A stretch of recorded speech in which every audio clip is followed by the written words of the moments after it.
దేవుని యొక్క వాక్యాన్ని ధ్యానం చేసుకుందాం. 2 కొరింథీయులకు రాసిన పత్రిక 1వ అధ్యాయము 20వ వచనాన్ని చదువుకున్నట్లయితే, దేవుని వాగ్దానములు ఎన్నైనను అన్నియు క్రీస్తునందు అవునన్నట్టుగానే ఉన్నవి. కనుక మన ద్వారా దేవునికి మహిమ కలుగుటకై అవి ఆయన వలన నిశ్చయములై ఉన్నవి.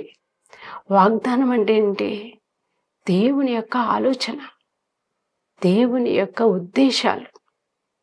ఒక వ్యక్తికి దేవుడు వాగ్దానం చేస్తున్నాడు అంటే దేవుని యొక్క చిత్తం ఏదో ఆయనకి తెలియపరచాలని ప్రభు ఆశపడుతున్నాడు. కనుక వాగ్దానమును గురించి మనం ఆలోచించినప్పుడు ప్రభు చిత్త ప్రకారంగా అది ఈ లోకంలో నెరవేరాలి అనేది దేవుని యొక్క ఉద్దేశం. ఇర్మియా అయినటువంటి బాలుడి పక్షంగా దేవుడు అన్నాడు, ఇదిగో నేను నిన్ను తల్లి గర్భంలో ఉన్నప్పుడే నిన్ను ఏర్పరచుకుంటున్నాను అని ఇర్మియాకి దేవుడు వాగ్దానం చేశాడు.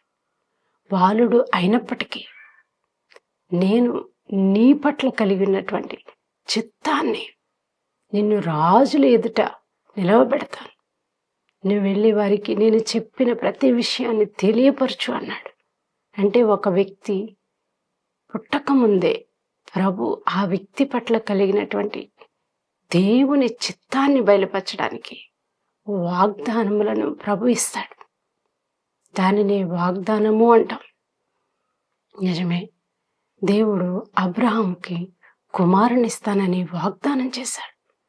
ఆదికాండము 17వ అధ్యాయము 1వ వచనంలో కనుక మనం చూసినట్లయితే, అబ్రహాము 99 ఏండ్ల వాడైనప్పుడు యెహోవా అతనికి ప్రత్యక్షమై, నేను సర్వశక్తి గల దేవుడను, నా సన్నిధిలో నడుచుచు నిందారహితుడవై ఉండుము, నాకును నీకును మధ్య నా నిబంధనను నియమించి నిన్ను అత్యధికంగా అభివృద్ధి పొందించదనని అతనితో చెప్పాను. దేవుడు అబ్రహాముని పిలిచి వాగ్దానం చేస్తున్నాడు, నేను నీకు ఒక కుమారుని ఇస్తానని చెప్తున్నాడు. అయితే వెంటనే అబ్రహాము దేవుని సన్నిధిలో సాగిలపడ్డాడు, బ్రతిమాలుకున్నాడు, విశ్వాసంతో ముందుకు సాగిపోతూ ఉన్నాడు. అయితే చాలా సంవత్సరాల సమయం పట్టింది వాగ్దానం నెరవేరడానికి. అయితే ఎంతో తొందరపడుతూ ఉన్నాడు అబ్రహాము, ఇంకా కుమారుని ఇవ్వలేదు అని చెప్పి. అయితే అటువంటి సమయంలో దేవుడు తన ఆలోచనను వెతుకుతున్నాడా అని దేవుడు చూస్తా ఉన్నాడు. దేవుని ఆలోచన తన కుమారుని పట్ల, ఇవ్వబోతున్న కుమారుని పట్ల దేవుని ఆలోచన ఎంత స్థిరముగా ఉన్నదో. అయితే చాలా సమయం పట్టింది. అప్పుడు అబ్రహాము మరింతగా దేవుని సన్నిధిలో రూఢిపరుచుకుంటున్నాడు. రోమపత్రిక 4వ అధ్యాయం 21వ వచనాన్ని మనం చూసినట్లయితే, దేవుణ్ణి మహిమపరిచి ఆయన వాగ్దానం చేసిన దాన్ని నెరవేర్చుటకు సమర్థుడని రూఢిగా విశ్వసించి విశ్వాసము వలన బలమునుంది. ఆలస్యం అయ్యే కొద్దీ అబ్రహాము రూఢిపరుచుకుంటున్నాడు, విశ్వాసంతో బలము పొందుతున్నాడు. అధికమైన బలాన్ని పొందుతూ, అధికమైన విశ్వాసమును కనుపరుస్తూ ప్రభు సన్నిధిలోనికి వెళ్ళి అంటున్నాడు, మృతులను సజీవులుగా చేయగల దేవుడు, లేనివి ఉన్నట్టుగా పిలిచువాడు నా దేవుడు, సర్వశక్తిమంతుడు అని తన హృదయంలో రూఢిపరుచుకుంటున్నాడు. మనమైతే వాగ్దానం నెరవేరడం ఆలస్యమైతే ఎంతో దుఃఖపడిపోతుంటాం. అసలు వాగ్దానం నెరవేరుతుందా అని కలవరపడిపోతూ ఉంటాం. అవిశ్వాసంతో సణుగుతూ ఉంటాం, గొణుగుతూ ఉంటాం. అసలు దేవుడు ఉన్నాడా, నా ప్రార్థన ఆలకిస్తున్నాడా అని మనం అనుకుంటాం. కానీ అబ్రహాము మరింత రూఢిపరుచుకుంటున్నాడు. ఆలస్యం అయ్యే కొద్దీ మరింత విశ్వాసంతో ముందుకు కొనసాగుతున్నాడు. అలా కొనసాగుతున్నటువంటి సమయంలో శారా గర్భము మృతతుల్యమైపోయింది. అవును, వారు వృద్ధాప్యములుగా అయిపోయారు. శారా వృద్ధాప్యంలోనికి వచ్చింది. గర్భము మృతతుల్యమైపోవడానికి సిద్ధంగా ఉంది. అయినప్పటికీ కూడా విశ్వాసముతో వాళ్ళు ముందుకు కొనసాగుతూనే ఉన్నారు. ప్రభు ఇచ్చినటువంటి నిబంధన కొరకు కనిపెడతా ఉన్నారు, ప్రార్థిస్తూ ఉన్నారు. ప్రభు మృతతుల్యమైపోయినటువంటి శరీరములో నుండి ఇక ఏ కార్యము జరగదు అని అనుకున్న ఆ సమయంలో ప్రభు కుమారునిచ్చాడు. నిజమే, మన జీవితంలో చాలా సమస్యలు అధికమైపోతాయి. ఇక నా జీవితం ఎందుకు, నాకు ఏ కార్యం జరగట్లేదు, ఈ రోజుతో నా జీవితం ముగించిపోయింది, నా మార్గాలన్నీ మూసుకుపోయాయి, ఇక నేనేమి చేయలేను, నా వల్ల కాదు అని మనం చేతులు ఎత్తేస్తాం. అటువంటి సమయంలో కూడా దేవుడు గొప్ప అద్భుతాన్ని చేయగలుగుతాడు అని నిరూపించడానికి, దేవుని మహాశక్తిని అబ్రహాముకి చూపించడానికి, తెలియపరచడానికి మాత్రమే దేవుడు ఆలస్యం చేశాడు. అవును, ఒక నూతన కార్యం జరిగింది. దేవుడు అబ్రహాముకి కుమారునిచ్చాడు. 100 years వచ్చిన తర్వాత దేవుడు కుమారునిచ్చాడు. ఎంత ఆశ్చర్యం! అబ్రహాము ఆనందంతో గంతులు వేశాడు. నిజమే, దేవుని యొక్క కార్యాలు ఎంత ఆశ్చర్యకరమైనవో. మన జీవితంలో దేవుడు తన మహాబలముతో తన కార్యములు చేస్తాడు. వాళ్ళు విశ్వాసముతోనే విజయాలు సాధించారు. మన విశ్వాసం ఎలా ఉంది? మన హృదయంలో నలిగిపోతున్నామా, కృంగిపోతున్నామా, దుఃఖముతో విసారిపోతున్నామా, సమస్యల వైపు చూచి బెదిరిపోతున్నామా, పరిస్థితులను చూచి ఇంకా నాకేమీ జరగదులే అని నీకు నీవే అవమానించుకుంటున్నావా? అయితే దేవుని యొక్క వాగ్దానం నీ కొరకు సిద్ధంగా ఉంది.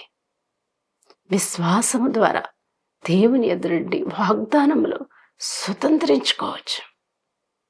అవును, మన యొక్క పితరులందరూ కూడా విశ్వాసము వలన బలము పొందారు. అందుకనే దేవుని యొక్క వాగ్దానం చెప్తుంది. యెషయా గ్రంథము 55వ అధ్యాయము 8వ వచనంలో చూస్తే, నా తలంపులు మీ తలంపుల వంటివి కావు, మీ త్రోవలు నా త్రోవల వంటివి కావు. ఇదే యెహోవా వాక్కు. ఆకాశంలో భూమి పైన ఎంత ఉన్నతముగా ఉన్నవో, మీ మార్గముల కంటే నా మార్గములు, మీ తలంపుల కంటే నా తలంపులు అంత ఎత్తుగా ఉన్నవి. నిజమే, దేవుని ఆలోచనలను మానవ జ్ఞానంతో తెలుసుకోలేం. కనుకనే దేవుడు తన ఉద్దేశములు తెలియపరచడానికి దేవుడు వాగ్దానములు ఇస్తాడు. తన చిత్తమును నెరవేర్చే వారికి దేవుడు తన దర్శనములు ఇస్తాడు. తన కృప ద్వారా వాటిని కొనసాగించడానికి ధైర్యాన్ని కూడా దేవుడిస్తాడు. ప్రభు యొక్క తలంపులలోనికి మనం వెళ్ళాలంటే ఈ లోక జ్ఞానం సరిపోదు. పరలోకము నుండి వచ్చే జ్ఞానం మనకు అవసరం. అట్టి జ్ఞానాన్ని మనం పొందాలి అంటే ప్రభు యొద్ద మోకరిల్లాల్సిందే. ప్రభు శక్తిని, నూతన శక్తిని మనం చూడాలి అంటే సమయం పడుతుంది. ప్రభు మనలను నెమ్మదిగా నడిపిస్తాడు. వాగ్దానములను స్వతంత్రించుకునే అంత విశ్వాసాన్ని ప్రభు మనకిస్తారు. అందుకని మనం ప్రభు సన్నిధిలోనికి వచ్చి, ప్రభువా నీ వాగ్దానమును స్వతంత్రించుకోలేకపోతున్నా అని మనం ప్రార్థించాలి, కనిపెట్టాలి. ప్రభు కార్యాభివృద్ధి యందు ఆసక్తి కలిగి ఉండాలి. విశ్వాసమందు బలవంతులమై ఉండాలి. అవును దేవుని సంగమా, ఒకసారి విజయవాడ పట్టణానికి ఒక సహోదరి వచ్చింది. ఎంతో దుఃఖంతో. ఆమె నాకు 38 సంవత్సరాలు. నేను నిరాశలోకి వెళ్ళిపోయాను. వివాహం జరగట్లేదు. నా తల్లిదండ్రులు నిస్పృహతో నిరాశతో ఉన్నారు. మేమేం చేయాలో అర్థం కావట్లేదు అని ఆమె ప్రార్థన కూటానికి వచ్చి ఎంతో దుఃఖపడుతోంది. అప్పుడు నేను ప్రార్థన చేసినప్పుడు దేవుడు ఆమెకు ప్రవచనం ద్వారా మాట్లాడారు. నా కుమార్తె, భయపడకు, నేను నీకు సహాయం చేయబోతున్నా, నేను నిన్ను ఆశీర్వదిస్తాను, నీకు వివాహం జరగబోతుందని ప్రభు మాట్లాడారు. వెంటనే 1 monthలో దేవుడు ఆమెకు చక్కని వివాహం జరిగించాడు. ఆమె వాగ్దానం నెరవేరడం చూసి గంతులు వేసుకుంటూ ప్రభు యొద్దకు వచ్చింది, సాక్ష్యం ఇచ్చింది.